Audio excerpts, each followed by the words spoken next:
Week one, we talked about desire, and until I have the want to, I'm not going to move forward. So desire is very important. I have my want to. The next week we went to attitude, because until my attitude is adjusted properly, again, I'm going to have trouble moving forward. This week's lesson, we are going to talk about confidence, because I do need confidence to move forward. I need to get rid of the fear, and confidence is one of the things that will help me get rid of fear.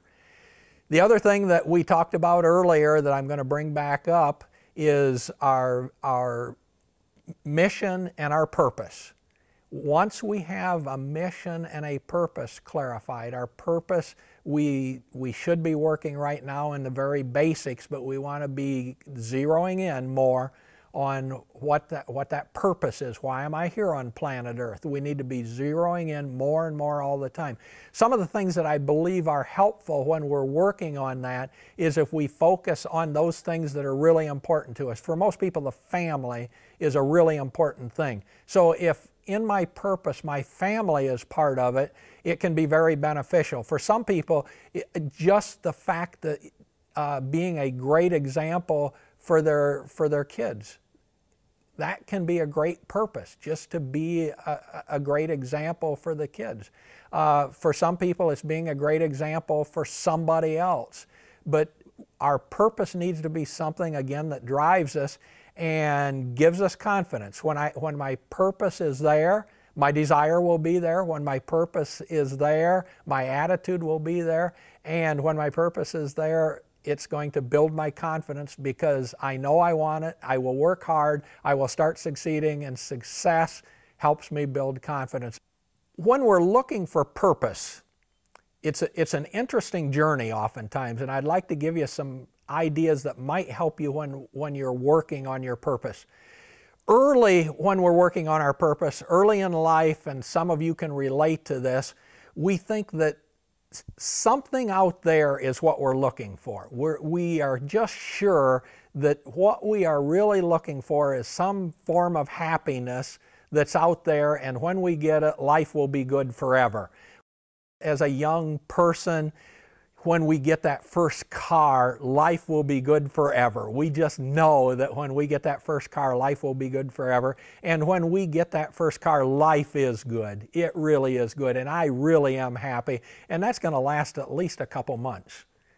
And then we realize, well, this is good. I like the car, but it isn't really what I was looking for. So we continue looking. And for most people, the next step is graduation. When I finally graduate from high school, life is really going to be good. I am going to be happy forever. I graduate from high school and life really is good, and it's good for a few days, maybe a few weeks, maybe a month, but then we realize that wasn't it either. For many people, the next step is college or a career, a job. And when we're really making money, that's when it's going to be, or when I graduate from college, either one. So I'm still searching, and I realize that really the purpose in life is getting married. And once I get married and have kids, then I will be happy forever. And we go on and on. Maybe it's the house, and then we realize after the house that isn't it. And for many people, sadly, they realize that, geez, it's 30 years down the road. It must be retirement. When I retire, then that's going to be it. What I'd like to talk to you about is looking another direction. For a while, we look out there, and we have to do that to realize that it's not out there. But what we're really looking for is not that happiness that's out there. What we're really looking for is peace that's in here. That's when we find that. And what we will find is that me getting and that seeking all the time, that isn't going to do it for me. It's only a temporary thing. When I'm able to give and want to give and enjoy giving, that's going to create a peace in here that will last forever. And once I have realized that, then I want to give more. And the more I give, the more peace, the more true contentment that I will really have. So let me challenge you, as you're looking for that whatever that's out there, when you're putting your purpose together, I do believe that it's going to take us a while to be searching for those things that are out there, but we're never going to find it out there.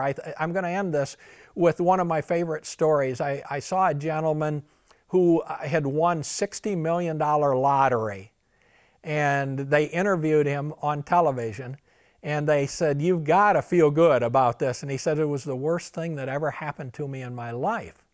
And I said, "You got $60 million and it's the worst thing that ever happened to you in your life?" And he said, "Yes." He said, "The reason it's the worst thing that ever happened to me in my life is when I didn't have money, I always knew that there was something out there that could make me happy. And I worked toward them, and they never did make me happy. But now I have $60 million and I can have anything, and I understand there can't be happiness in life." And that's a sad state when we realize that. But what he didn't realize is the happiness it's out there, but it's only temporary. It's that peace that we're really looking for, and that's inside. And had the gentleman ever learned to give with that $60 million, he would be content and a very, very happy man, but happy in a different way, a peaceful, contented, happy person. So as we are looking for our purpose, let's remember it's not out there. We'll never find it out there. It's inside us.